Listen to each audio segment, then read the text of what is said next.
पृथ्वी कैसे बनी?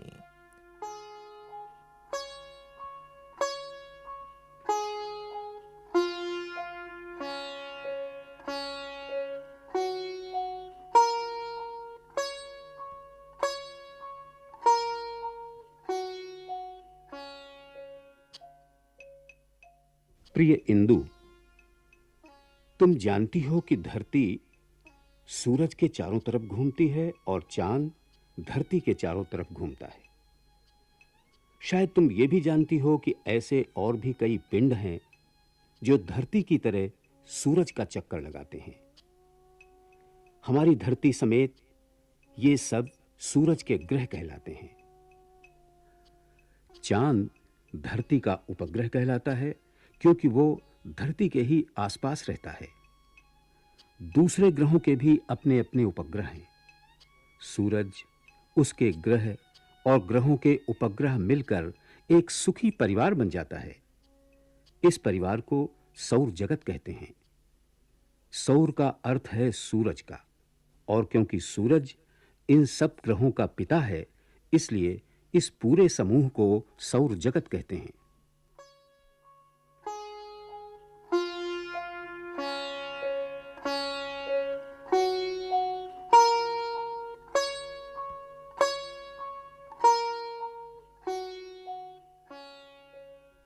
रात को तुम आसमान में हजारों तारे देखती हो। इनमें से थोड़े से ही ग्रह हैं और इन्हें तारा नहीं कहा जाता। क्या तुम बता सकती हो कि ग्रहों और तारों में क्या फर्क है? ग्रह हमारी धरती की तरह तारों से बहुत छोटे होते हैं, लेकिन आसमान में वे बड़े नजर आते हैं क्योंकि धरती से उनका फासला कम है। ठीक वैसा ही समझो जैसे चांद, जो वास्तव में बहुत छोटा है, लेकिन हमारे नजदीक होने की वजह से इतना बड़ा मालूम होता है। लेकिन तारों और ग्रहों में भेद करने का असली तरीका है यह देखना कि वे जगमगाते हैं या नहीं।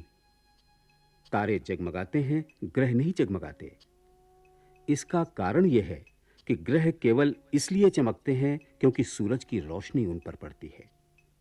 चांद और ग्रहों में जो चमक हम देखते हैं, वो असल में सूरज की रोशनी है। असली तारे बिल्कुल हमारे सूरज की तरह हैं। वे खुद ब खुद चमकते हैं क्योंकि वे बहुत गर्म हैं और जल रहे हैं। दरअसल हमारा सूरज खुद एक तारा है, बस वो बहुत बड़ा दिखाई देता है क्योंकि वो हमारे नजदीक है और हम उसे एक बड़े आग के गोले के रूप में देखते हैं।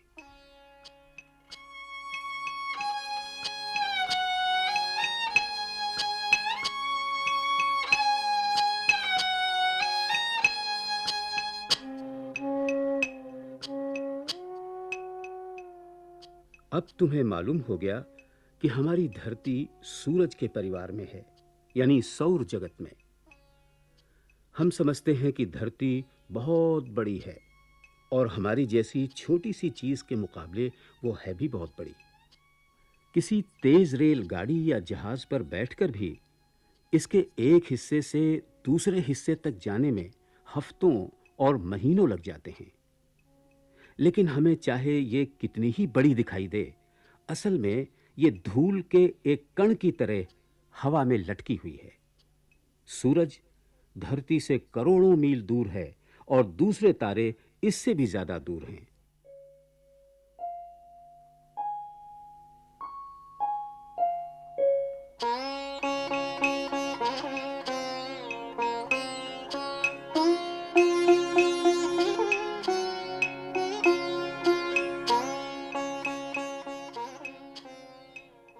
खगोल शास्त्री यानी वे लोग जो तारों का अध्ययन करते हैं, हमें बतलाते हैं कि बहुत समय पहले हमारी धरती और सारे ग्रह सूरज का ही हिस्सा थे। उस समय भी सूरज जलते हुए पदार्थ का बेहद गर्म गोला था। किसी तरह सूरज के कुछ टुकड़े उससे टूटकर अंतरिक्ष में निकल पड़े, लेकिन वे अपने पिता सूरज से बिल्कुल अलग न हो सके। वे इस तरह सूरज के गिर्द चक्कर लगाने लगे जैसे उनको किसी ने रस्सी से बांध कर रखा हो। ये विचित्र शक्ति जिसकी मैंने रस्सी से मिसाल दी है, वो है जो छोटी चीजों को बड़ी चीजों की तरफ खींचती है। यही वो ताकत है जो वजनदार चीजों को धरती पर गिराती है। हमारे निकट धरती ही सबसे विशाल चीज है, इसी से वो हर एक चीज को अपनी तरफ खींचती है।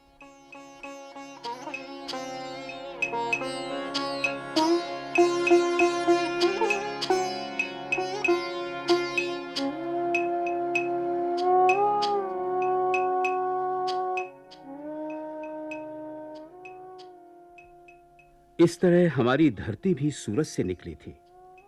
उस जमाने में ये बहुत गर्म रही होगी। इसके चारों तरफ की हवा भी बहुत गर्म रही होगी, लेकिन क्योंकि ये सूरज से बहुत छोटी थी, इसलिए जल्दी ठंडी होने लगी। सूरज की गर्मी भी दिन पर दिन कम होती जा रही है, लेकिन सूरज को बिल्कुल ठंडा होने में लाखों बरस लगेंगे। धरती को ठंडा होने में कम समय लगा। जब ये गर्म थी, तब इस पर कोई जानदार चीज नहीं रह सकती थी, जैसे आदमी, जानवर, पौधा या पेड़, सब जल जाती।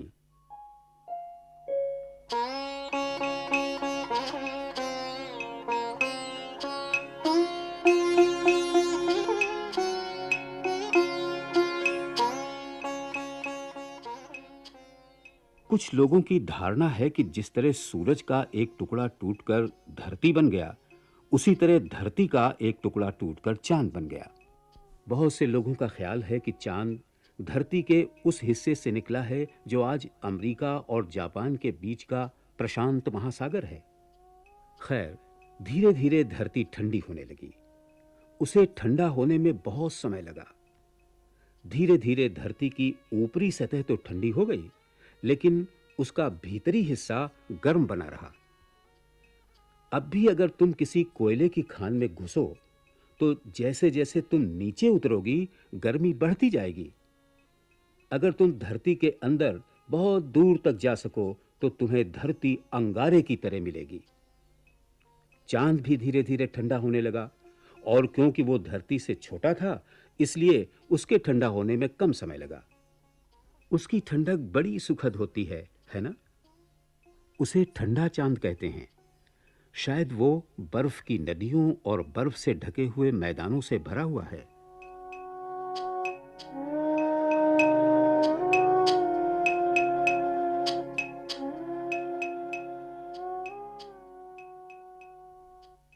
जब धरती ठंडी हुई, तो हवा में जितनी भाप थी, वो जमकर पानी बन गई और शायद वर्षा बनकर बरस पड़ी। लगता है उस समय बहुत ही ज्यादा पानी बरसा होगा। ये सब पानी जमीन के बड़े-बड़े गड्ढों में भर गया और इस तरह बड़े-बड़े समुद्र और सागर बने। जैसे-जैसे धरती ठंडी होती गई और समुद्र ठंडे होते गए, वैसे-वैसे वे जानदार चीजों के रहने लायक होते गए। अगले खत में मैं तुम्हें जानदार चीजों के पैदा होने का हाल लिखूंगा।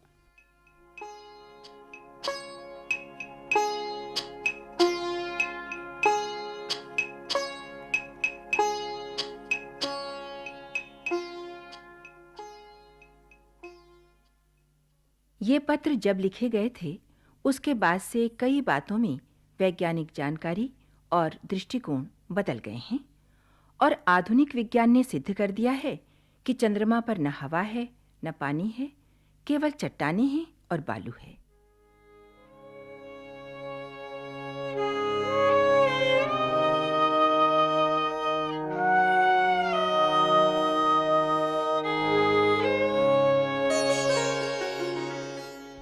जानदार चीजों की शुरुआत।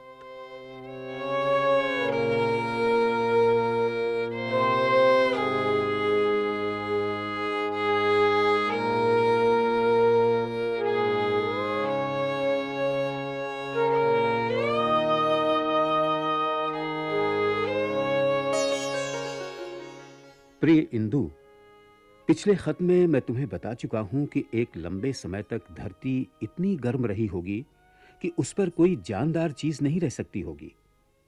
धरती पर जीवन कब शुरू हुआ और शुरू के जीव क्या थे, ये बड़ा रोचक सवाल है, पर इसका जवाब देना आसान नहीं है।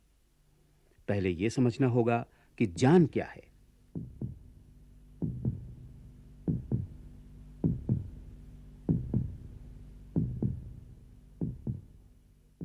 शायद तुम कहोगी कि आदमी और जानवर जानदार हैं, लेकिन दरख्तों और झाड़ियों, फूलों और तरकारियों को क्या कहोगे? ये मानना पड़ेगा कि वे सब भी जानदार हैं। ये बढ़ते हैं, पानी पीते हैं, हवा में सांस लेते हैं और मर जाते हैं। दरख्त और जानवर में खास फर्क यह है कि दरख्त चलता फिरता नहीं है। तुम्हें याद होगा कि मैंने लंदन के क्यू गार्डन में तुम्हें कुछ पौधे दिखाए थे जिन्हें ऑर्किड और पिचर कहते हैं। जानती हो, ये सचमुच मक्खियां खाते हैं। इसी तरह कुछ जानवर भी हैं, जैसे स्पंज, जो समुद्र के नीचे रहते हैं और चल फिर नहीं सकते। कभी-कभी तो किसी चीज को देखकर यह बतलाना मुश्किल हो जाता है कि वो पौधा है या जानवर। जब तुम वनस्पति शास्त्र और प्राणी विज्ञान पढ़ोगी तो तुम इन अजीब चीजों को देखोगी जो न पूरी तरह से जानवर हैं न पौधे। कुछ लोगों का ख्याल है कि पत्थरों और चट्टानों में भी एक किस्म की जान है और उन्हें भी एक तरह का दर्द होता है, मगर इसे देख पाना मुश्किल है। शायद तुम्हें उन सज्जन की याद होगी जो हमसे जिनीवा में मिलने आए थे। उनका नाम है सर जगदीश बोस। उन्होंने परीक्षणों द्वारा साबित किया है कि पौधों में जान होती है। उनका ख्याल है कि पत्थरों में भी कुछ जान होती है।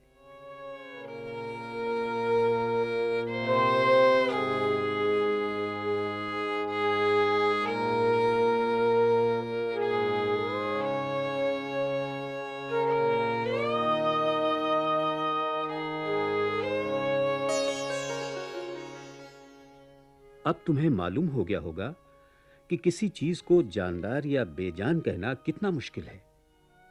लेकिन इस वक्त हम पत्थरों को छोड़ देते हैं, सिर्फ जानवरों और पौधों पर ही विचार करते हैं। आज दुनिया में हजारों तरह की जानदार चीजें हैं। मर्द हैं, औरतें हैं, जिनमें कुछ अक्लमंद हैं और कुछ बेवकूफ।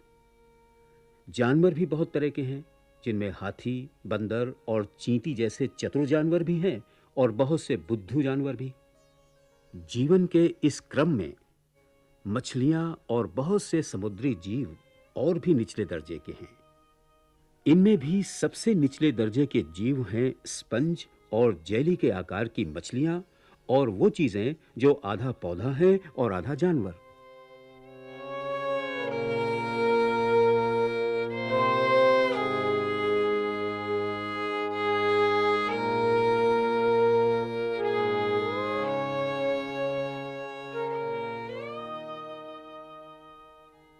अब हमें इस बात का पता लगाना है कि ये अलग-अलग तरह के जानवर एक साथ वजूद में आए या एक-एक करके धीरे-धीरे। हम इसका पता कैसे लगाएं? उस पुराने जमाने की किताबें तो हैं नहीं, लेकिन क्या प्रकृति की पुस्तक हमारी मदद कर सकती है? हाँ, कर सकती है। हमें पुरानी चट्टानों में जानवरों की हड्डियां मिलती हैं, जिन्हें अंग्रेजी में फॉसिल्स कहते हैं। जब ये फॉसिल्स हमें मिलते हैं तो हम कह सकते हैं कि आज से सैकड़ों वर्ष पहले जब वो चट्टान बनी तो वे जानवर भी जरूर रहे होंगे जिनकी हड्डियां हमें चट्टानों में मिली हैं। तुमने इस तरह के बहुत से छोटे और बड़े फॉसिल्स लंदन के साउथ कैंगजिंगटन अजायब घर में देखे थे। जब कोई जानवर मर जाता है तो उसका नर्म और मांस वाला भाग तो बहुत जल्दी सड़ जाता है, लेकिन उसकी हड्डियां बहुत दिनों तक बनी रहती हैं। यही हड्डियां हमें पुराने जमाने के जानवरों का हाल बताती हैं। लेकिन मान लो किसी जानवर के हड्डियां ही न हो, जैसे जेलीफिश, तब उसके मरने के बाद कुछ भी बाकी नहीं रह जाता। जब हम चट्टानों को गौर से देखते हैं और बहुत से पुराने फॉसिल्स जमा कर लेते हैं तो हमें मालूम हो जाता है कि अलग-अलग समय में अलग-अलग तरह के जानवर रहते थे। सबके सब एक साथ कहीं से नहीं आए। सबसे पहले खोल वाले साधारण जानवर पैदा हुए, जैसे घोंघे। समुद्र के किनारे तुम जो सुंदर घोंघे और सीपियां बटोरती हो, वे उन जानवरों के बाहरी खोल हैं जो मर चुके हैं। उसके बाद कुछ और विकसित जानवर आए, जैसे सांप, हाथी से भी बड़े जानवर और आज पाए जाने वाले जीवों से मिलते जुलते पशु पक्षी। सबसे बाद में हमें आदमियों के अवशेष मिलते हैं। इससे यह पता चलता है कि जानवरों के वजूद में आने का एक सिलसिला था। पहले सबसे मामूली जानवर आए, उसके बाद उनसे ऊंचे किस्म के जानवर आए, और जैसे-जैसे समय बीता वो और विकसित होते चले गए, और आखिर में सबसे विकसित जानवर यानी आदमी आया। सीधे साधे स्पंज और घोंघे में कैसे इतनी तब्दीलियां हुई और कैसे वे विकसित होते चले गए, ये बड़ा रोचक अध्ययन है जिसके बारे में तुम्हें फिर कभी बताऊंगा। इस वक्त तो हम उन प्राणियों की बात कर रहे हैं जो सबसे पहले आए।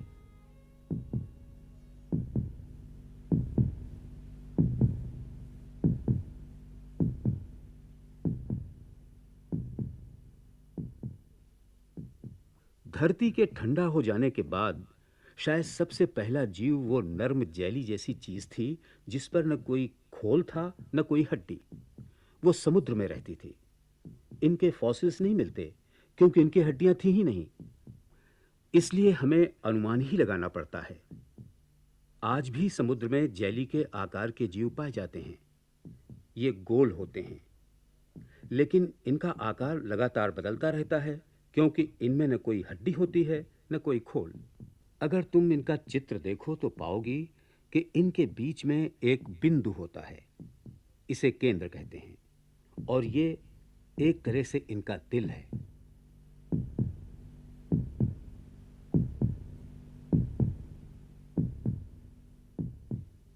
ये जीव एक अजीब ढंग से बंटकर दो हो जाते हैं। पहले वे एक जगह से पतले होने शुरू होते हैं और तब तक पतले होते चले जाते हैं जब तक कि टूटकर दो जेली जैसे जीव नहीं बन जाते। इन दोनों की शक्ल पहले वाले जीव जैसी ही होती है। तुम देखोगी कि केंद्र या दिल के भी दो टुकड़े हो जाते हैं और दोनों हिस्सों को एक-एक दिल मिल जाता है। इस तरह ये जीव विभाजित होते चले जाते हैं और संख्या में बढ़ते चले जाते हैं।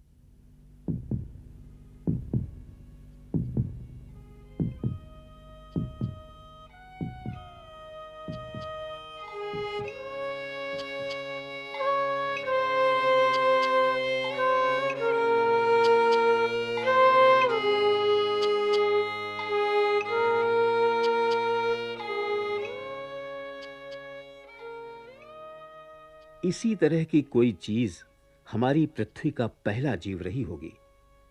जीवन का कितना सादा और साधारण रूप था ये। उस समय इस पृथ्वी पर इससे बेहतर या विकसित जीव नहीं था। असली जानवर तब तक पैदा नहीं हुए थे और आदमी के आने में तो अभी लाखों बरस बाकी थे। इन जैली जीवों के बाद समुद्री घास, घोंघे, केकड़े और कीड़े आए। उसके बाद मछलियां आईं। इनके बारे में हमें बहुत सी बातें मालूम हैं क्योंकि इनमें हड्डियां थीं या उन पर कड़े खोल थे। इन्हें वे हमारे लिए छोड़ गईं ताकि उनके मरने के बहुत समय बाद भी हम उन पर गौर कर सकें। घोंघे समुद्र तल की मिट्टी में पड़े रह गए। समय के साथ-साथ उन पर मिट्टी और बालू जमा होती गई और इस तरह ये सुरक्षित रह सके। मिट्टी और बालू के दबाव से नीचे की मिट्टी सख्त होती चली गई। वो इतनी सख्त हो गई कि चट्टान बन गई। इस तरह समुद्र तल में चट्टानें बनी। फिर भूचाल या किसी और वजह से ये चट्टानें समुद्र से ऊपर आ गईं और जमीन सूख गई। ये सूखी चट्टानें नदियों और वर्षा के जल से धुलती रहीं और जो घोंघे लाखों बरसों से इनमें छिपे थे वे बाहर आ गए। इस तरह हमें ये घोंघे या फॉसिल्स मिलते हैं और उनका अध्ययन करने के बाद हम ये पता लगा पाते हैं कि पुराने समय में हमारी पृथ्वी कैसी थी। अगले पत्र में हम इस बात पर विचार करेंगे कि साधारण जीव किस तरह विकसित होते होते आज के जीव जैसे हो गए।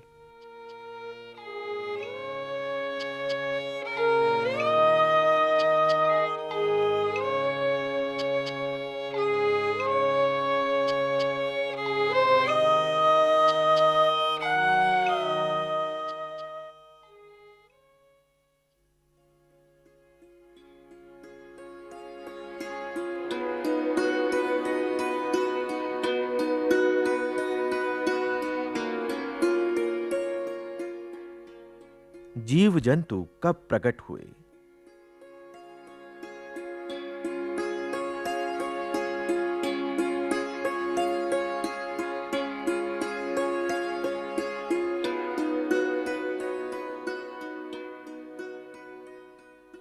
प्रिय इंदु, अब तक हम इतना जान चुके हैं कि हमारी पृथ्वी पर जीवन समुद्री जीव जंतु और पानी में होने वाले पौधों के रूप में विकसित हुआ। ये जीव सिर्फ पानी में रह सकते थे और अगर किसी वजह से बाहर निकल आते होंगे और उन्हें पानी न मिलता होगा तो जरूर मर जाते होंगे। जैसे आज भी अगर जेली फिश किसी तरह किनारे आ जाए और सूख जाए तो वो मर जाती है। लेकिन उस जमाने में आजकल से कहीं ज्यादा समुद्र और दलदल रहे होंगे। हां, वे मछलियां और दूसरे समुद्री जीव जिनकी खाल जरा ज्यादा सख्त थी, सूखी जमीन पर दूसरों से कुछ ज्यादा देर तक जी सकते होंगे। इस तरह जेलीफिश और उसके जैसे और जीव धीरे-धीरे कम होते गए, क्योंकि सूखी जमीन पर जिंदा रहना उनके लिए मुश्किल था और जिनकी खाल ज्यादा सख्त थी, उनकी संख्या बढ़ती गई। कितनी मजेदार बात है ना? इसका मतलब यह है कि जीव जंतु धीरे-धीरे अपने को आसपास के वातावरण के अनुकूल बना लेते हैं। तुमने लंदन के साउथ केंसिंगटन अजायब घर में देखा है कि किस तरह सर्दियों में और ठंडे देशों में, जहां बहुत बर्फ गिरती है, पक्षी और जानवर बर्फ की तरह सफेद हो जाते हैं, और गर्म देशों में जहां हरियाली और दरख्त बहुत हैं, वे हरे या किसी दूसरे चमकदार रंग के हो जाते हैं। इसका मतलब यह हुआ कि वे अपने को उसी तरह का बना लेते हैं जैसे उनके आसपास का वातावरण हो। वे अपना रंग इसलिए बदल लेते हैं जिससे अपने को दुश्मनों से बचा सकें, क्योंकि अगर उनका रंग आसपास की चीजों जैसा होगा तो वे आसानी से दिखाई नहीं देंगे। ठंडे मुल्कों में उनकी खाल पर बाल निकल आते हैं जिससे वे गर्म रह सकें। चीता पीला और धारीदार होता है, उस धूप की तरह जो दरख्तों से होकर जंगल में आती है। इसीलिए चीते को घने जंगल में देख पाना मुश्किल होता है।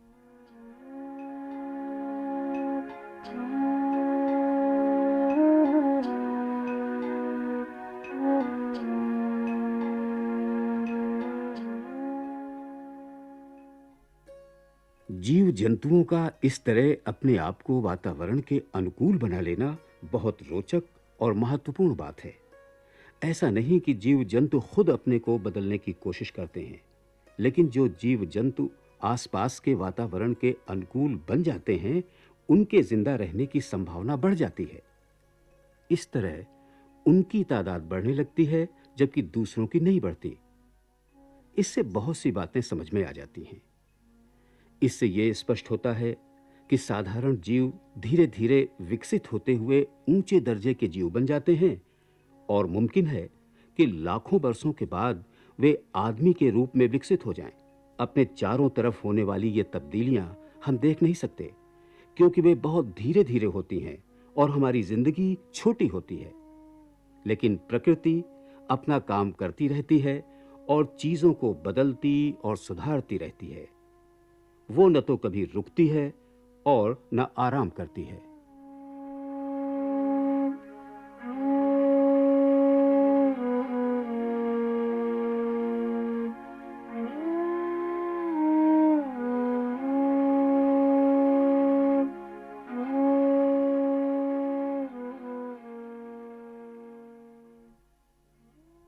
याद होगा कि मैंने तुम्हें लिखा था कि पृथ्वी धीरे-धीरे ठंडी होती गई और सूखती गई। जैसे-जैसे ये ठंडी हुई, इसका जलवायु बदला और उसके साथ ही बहुत सी चीजें बदल गईं। पृथ्वी बदलती गई तो जानवर भी बदलते गए और नए-नए किस्म के जानवर पैदा होते गए। पहले साधारण समुद्री जीव आए, फिर अधिक विकसित जीव आए। इसके बाद जब सूखी जमीन ज्यादा हो गई तो ऐसे जानवर आए जो पानी और जमीन दोनों पर रह सकते थे, जैसे मगरमच्छ या मेढक। इसके बाद वे जानवर आए जो पूरी तरह से जमीन पर रहते थे, और फिर पक्षी आए जो हवा में उड़ सकते थे। मैंने मेढक का जिक्र किया है। ये बड़ा रोचक अध्ययन है, क्योंकि इसके जीवन से ये पता चलता है कि किसी तरह समुद्री जीव बदलते बदलते जमीन पर रहने वाले जीव बने। मेढक पहले मछली होता है, लेकिन बाद में वो जमीन का जीव बन जाता है और जमीन पर रहने वाले दूसरे जीवों की तरह फेफड़ों से सांस लेता है। उस पुराने जमाने में जब जमीन पर जीवन आरंभ हुआ, तब चारों तरफ बड़े-बड़े जंगल थे। घने जंगलों के कारण जमीन दलदली हो गई होगी। बाद में ये जंगल दब गए और मिट्टी और चट्टानों के दबाव से ये धीरे-धीरे कोयले में बदल गए। तुम्हें मालूम है, कोयला गहरी खानों से निकाला जाता है। कोयले की ये खाने असल में पुराने जमाने के जंगल हैं।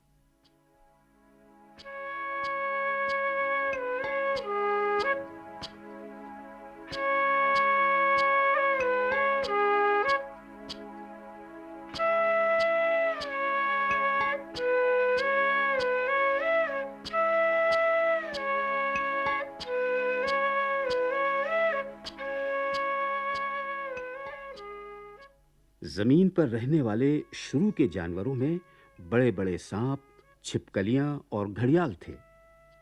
इनमें से कोई-कोई 100 फीट लंबे थे। जरा सोचो, 100 फीट लंबे सांप और छिपकलियां। तुम्हें याद होगा कि तुमने इन जानवरों के फॉसिल्स लंदन के अजायब घर में देखे थे। बाद में वे जानवर आए जो आज के जानवरों से मिलते हैं। ये स्तनपायी जीव कहलाते हैं, क्योंकि ये अपने बच्चों को दूध पिलाते हैं। पहले वे भी आजकल के जानवरों से बहुत बड़े होते थे। जो जानवर आदमी से बहुत मिलता है, वो बंदर या बनमानुस है। इसलिए लोग सोचते हैं कि आदमी बनमानुस का वंशज है। इसका मतलब यह हुआ कि जिस तरह हर एक जानवर ने अपने को आसपास के वातावरण के अनुकूल बना लिया और विकसित होता गया, उसी तरह आदमी भी पहले एक बनमानुस ही था। यह सच है कि वो सुधरता गया, या यूं कहो कि प्रकृति उसे सुधारती रही, और आज उसके घमंड का ठिकाना नहीं है। वो अपने आप को दूसरे जानवरों से बिल्कुल अलग समझता है। लेकिन हमें याद रखना चाहिए कि हम बंदरों और बनमानुसों के भाई बंद हैं, और आज भी हम में से बहुत से बंदरों जैसा व्यवहार करते हैं।